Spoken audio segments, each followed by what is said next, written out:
All right, we're having some alternator issues. So we have a spare alternator. We're going to swap them out. So y'all get ready, and we're going to change an alternator on this episode of The Trucker's Table. Let's get it started.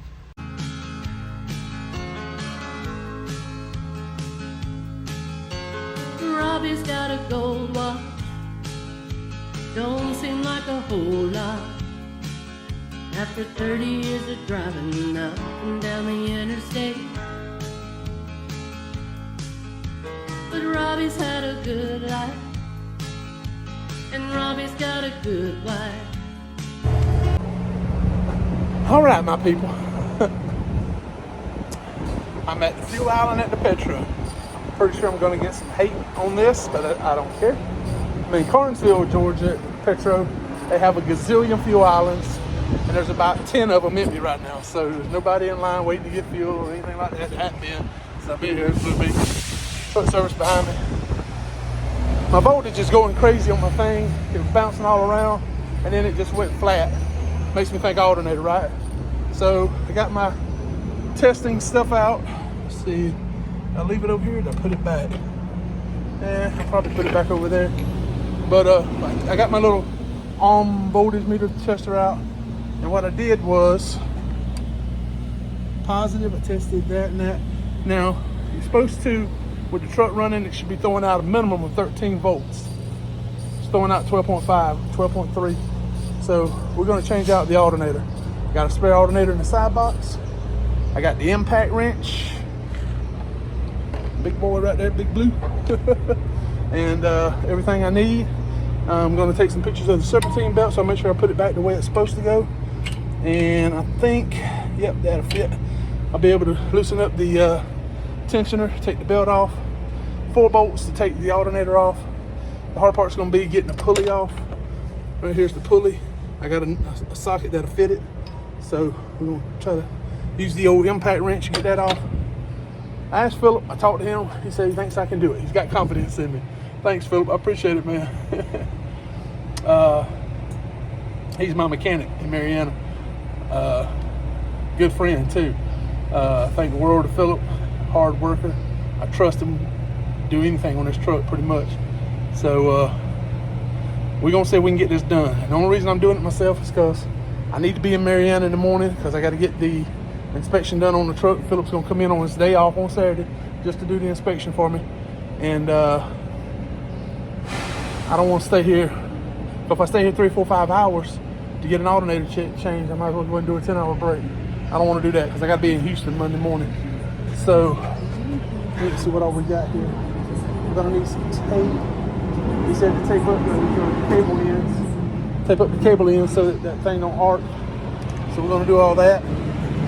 So, whew. Boy, loud, ain't it? So anyway, we got to take these 4 bolts off, take the pulley off, and we'll be good to go. We got our spare alternator over here in our side box. I reorganized it the other day, which means I got to take everything out to get to it. Because when I put it way back up in there, that's when I jinxed myself. Shouldn't have done that. These are brackets for my steps.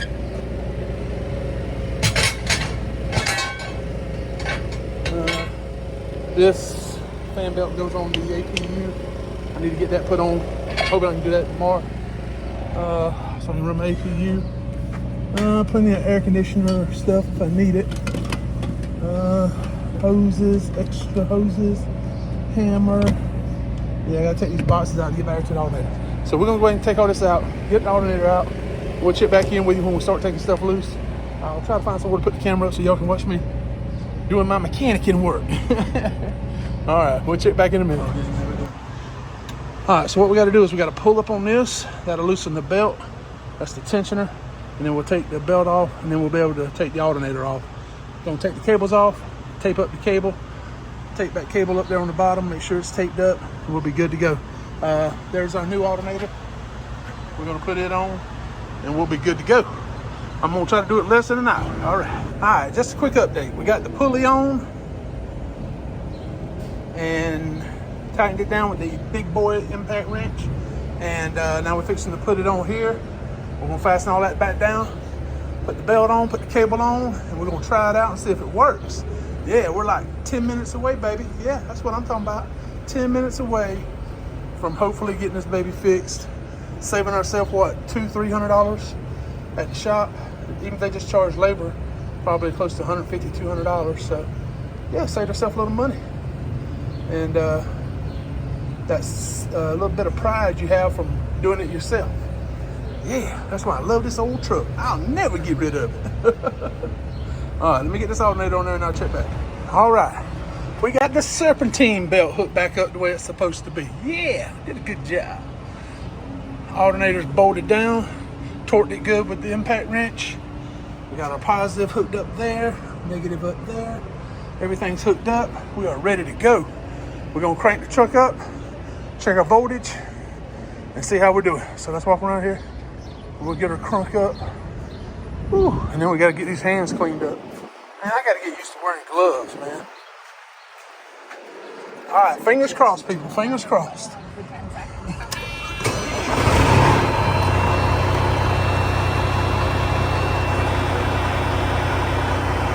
Oh boy. Look at that. 13, 4, 5, 6. Yep, back and forth. 5. 13, 5. That's better than what we had before. Alright, so let's get our where did I put it? Here it is. Little old checker thing.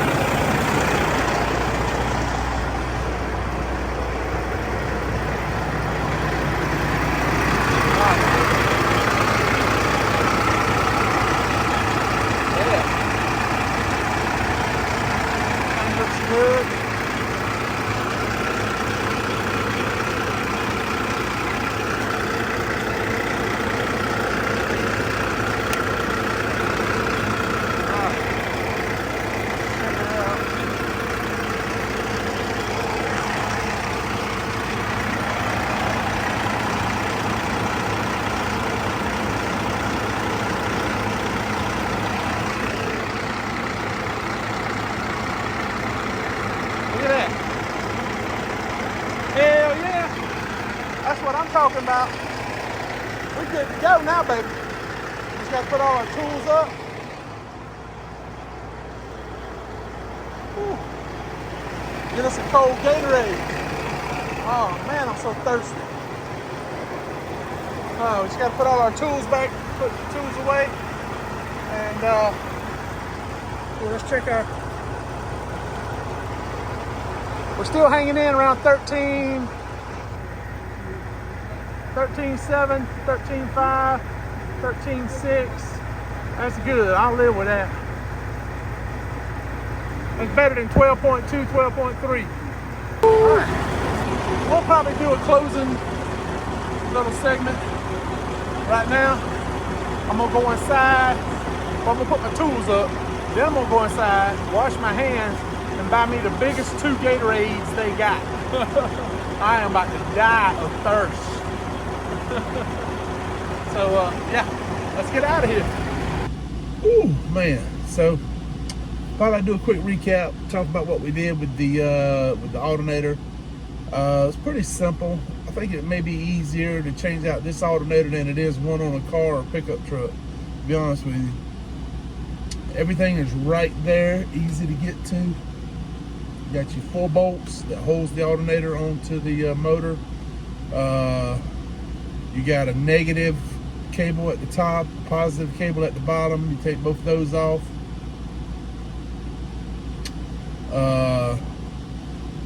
If you saw me with the ratchet loosening the belt so I could take the belt, the tension, pulling the tensioner so I could slide the belt off, what I used was a 1/2 inch ratchet. You just stick it in that little hole in there, and the bigger ratchet you got, the easier it is to pull. Or if you have a pull handle, anything like that, that'll fit in there. And you just pull back on that tensioner, the belt loosens up, slide it off. If you can try to hold the belt so it stays in place, so all you have to do is put everything right back in, would be great. Probably what I should have done was maybe took some tape or something and tried to hold it in place, because that, believe it or not, it took me like 5 minutes to redo that daggum belt to try to finally get it on there. It should have been simple. I should have just pulled the ratchet, slid the belt over on there, and that would have been it. But I had to redo it all the way around, back around. I had to take it out from around the tensioner because I let it fall down. And when I let it fall down, it just went all out of whack. So, but we got the belt back on, got everything done. The pulley gave me a little bit of trouble. I asked Philip about it. I said, would it be easier to take the pulley off with it still fastened, with the alternator still fastened on the motor?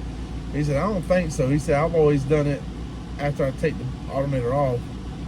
So I did that. I took it off, and he said, put the nut back on and just bam, hit it, one good time, and usually it'll bust it loose, And I had a little 2-pound hammer, like a miniature looking sledgehammer. And so I tapped that. I tapped around the pulley and everything. Kept tapping on it. And finally, I got it to where I could take it with my hand and like that, and I got it off. And then I took a wire brush and cleaned the inside of it real good, cleaned around the back of it real good. Old pulley, and put it on the new alternator. Tried to put it on the new alternator. So the new alternator, right? I go to slide it on there, and I noticed there's a little bit of metal sticking up, like a little ridge on the shaft. And I'm like, oh man, what am I gonna do?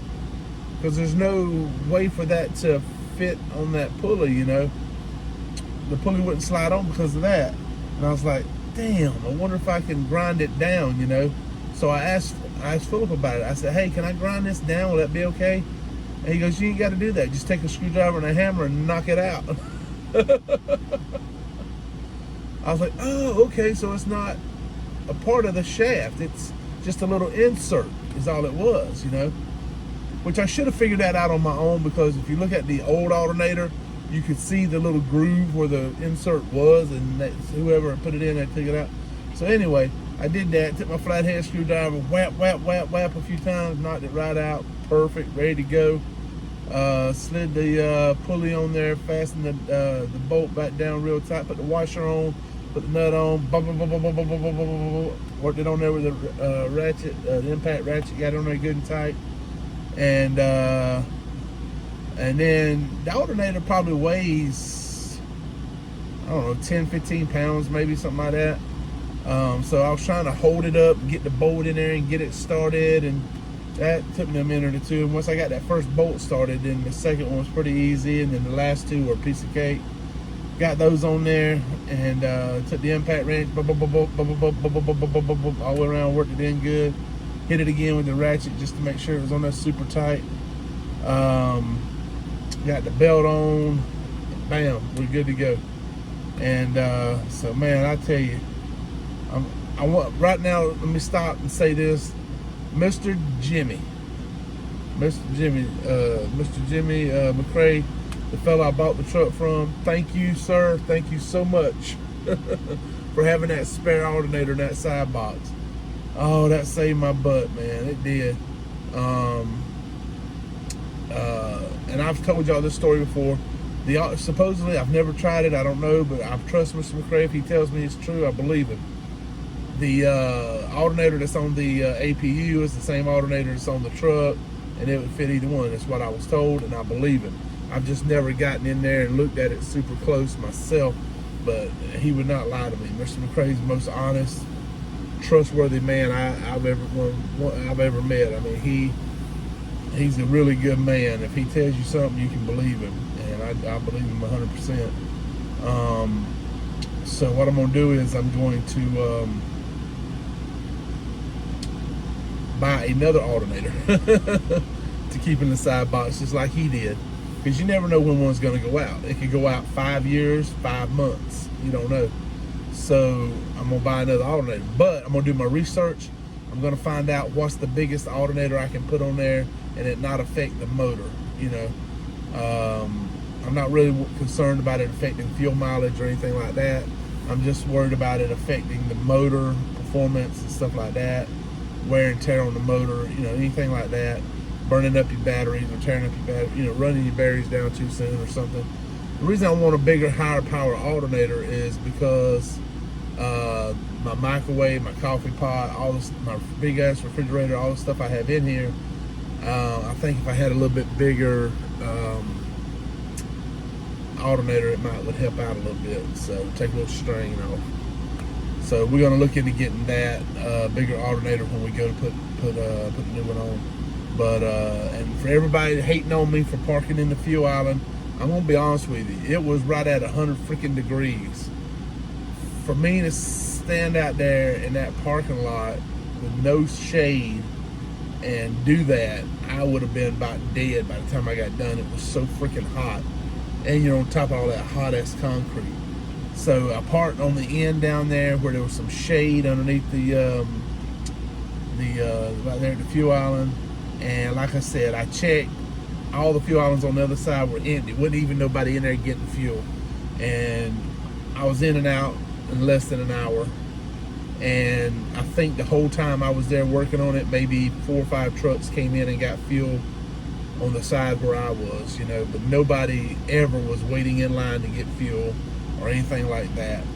And I did it because, like I said, I just needed to be in some shade, man. It was hot.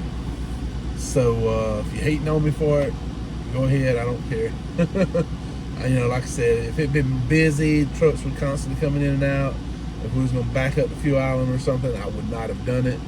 But because there's nobody coming in and out, I thought it was okay to do it, so I did. So anyway, but the whole time we were doing all this, I had the generator running, and I actually got the generator going before we ever left South Carolina, and so I could run the refrigerator with the APU, not APU, I'm sorry, with the generator, because I didn't want my food in the refrigerator and everything, all my milk, and eggs, and everything else I got in there, all my meat and stuff go bad. So I ran the generator while I was driving down the road. I had the generator going so I could keep the refrigerator running. So that helped out a lot. But anyway, that's why I love this truck. You can do simple repairs like that yourself, and save yourself some money. I asked Philip about it. Philip said he thought it wouldn't be more than 150, if that, for them just to do the labor to change it, but think about it, 150 bucks. That's 150 bucks. That's you save some money, that right there covers the cost of the impact wrench. So it was worth it to me, and like I said, it ain't just about saving the money. It's about making sure the job was done right. It's about making sure, you're not sitting there for 5, 6, 7 hours waiting to get in just to get an alternator changed. From the time I checked in, they said it'd be about another 3 or 4 hours. So I went ahead and did it myself. Got on out of there as soon as my 3-hour break was up. I was on my way down to Mariana, and we got down there and got parked and got us some good sleep. Philip came in the next morning and did the DOT inspection on the truck. Everything came back perfect, except for, it didn't fail me, but he said you need to go ahead and buy some new slack adjusters. He said those are going to need replacing, or at least 2 of them. I said, man, it's only been a year since those have been in here, And he said, yeah, but they're going bad already. So, or going bad. He said, I was still able to adjust them and everything. You're still legal. You're not breaking the law or anything. He said, but it's something you're going to need to address before your next inspection. So I told him, I said, well, I got to come back. I got to be home the first weekend in August, taking Teresa to see George Strait. So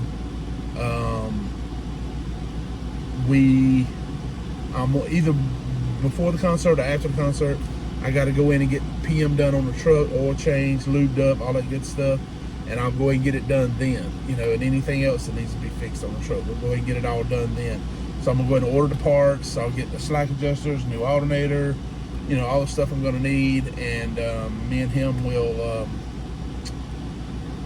we'll make sure it gets done. I told Philip, I said, dude, you tell me something needs to be fixed on this truck, it gets fixed. I don't play around, you know. That's one thing I won't do. If he tells me I need new slack adjusters, get new slack adjusters. You know, like when he told me about the drive shaft thing, you know, that time we getting a new drivetrain. You know, the drag bar over here on the side for the steering needed to be changed. We got a new drag bar. I mean, whatever it is, you know, wheel seal, get a new wheel seal. Need a new spindle, got a new spindle. You know, I don't play around. If he says it needs it, it needs it. I get it. He puts it on. We keep rolling down the road, and hopefully sunny side up, rubber side down. As my old boy, gangsta G-Way, Nathan Galloway would say, sunny side up, rubber side down. So, yeah. But that was that. Quick little maintenance video that I still was able to drag it out way longer than it needed to be. But anyway, just want to talk about it a little bit, let you guys know what was going on. So thanks for watching. I hope it helps you out. If you have a Detroit 60 Series 12.7 liter, this is the video for you. If you need to change an alternator, boom. Shows you how to test it. I learned something I didn't know, just real quick to get this in there. I thought you take the cables off, you crank the truck up, and you check the alternator, and if it's not putting out any voltage, it's bad. I was wrong. That's not true. You have to have at least, what was it, 12, oh yeah. You have to have at least some voltage going to it, like 12 or 12.5 volts going to it to be able to test it. So you have to have the batteries hooked up. It has to have some residual, whatever they call it, voltage going to it. I forgot the exact termination. Anyway, so what it does is the alternator takes that little 12 volts or whatever, and then it boosts it up to like 13.5, 14 volts. So the alternator was not boosting it up, and that was the problem. That's why we were hanging in at 12.2, 12.3 on our gauge while we were going down the road, because the alternator wasn't boosting it up. The truck was still able to crank and everything with the 12 volts, but like I said, you couldn't run nothing in the truck, you know, with the refrigerator and all that other stuff. So I learned that from Philip. Thank you, sir, for teaching me something new. Like I said, he's gonna make a decent mechanic out of me yet, man. Every time I go in there, I learn something new, you know. And it's not that I'm trying to take work away from him. It's just that when I'm out stuck somewhere like I was, it helps to be able to know what you're doing, you know. And I learned about the ECM, you know. I learned if you turn the key, none of your lights come on, like check engine light doesn't come on up here, you got problems. Your ECM's not communicating with the truck. Whenever you turn the key, your check engine light, all that stuff should light up, then go away. But mine never came on, period. It was the ECM. Uh-oh. Is that the police? That's weird. Alright, so anyway, it's just weird somebody's parked over there. Pulled up over there.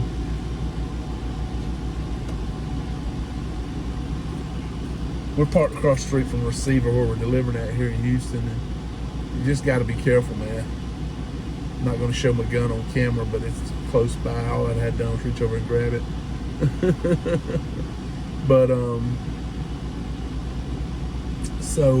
yeah, like I said, Philip is teaching me, and I'm learning little bits here and there. I'm putting it in the old memory bank, trying to save it for a rainy day when I need it. And so I really do appreciate Philip a lot, man. He's a great mechanic, you know. And I told him the other day, I said, 26 years of trucking experience has taught me one good thing, for sure. You find a good mechanic, you hang on to it. When I had the Volvo, it was the guys up there in High Point, North Carolina. They knew that truck backwards and forwards. They knew all about Volvos, everything else. And that's who I went to, man. They were really good mechanics. But with this truck here, you know, here's my guy, right down from the road, you know, not too far from the house. So it's great to be able to get in there and him be able to work on it and everything for me. So you find a good mechanic, you take care of him, and you know, give him plenty of business. Is that a puppy dog? Or is that, no, it's a cat. It's gotta be a cat. Stray animals walk around, they always get my attention. I worry about them not having nothing to eat or no water or anything. But anyway, thank you guys so much for watching the video. I hope it helps you out. I hope this will, you know, if you ever have to change an alternator, I hope it helps. Or if you need to test one or whatever, I hope this helps you out a lot. So hang around. We'll have another video in the near future. I got one I'm working on now that we're gonna upload. It's a crazy video. It'll definitely be a short one, and it'll be funny as hell, I hope. Kinda, not really funny, kind of weird. I don't know. I can't explain it. You just have to watch. It'll be coming up within the week, I hope. So thank you guys so much. Take care of yourself. Take care of each other. Don't give up. Keep moving forward, and always keep punching.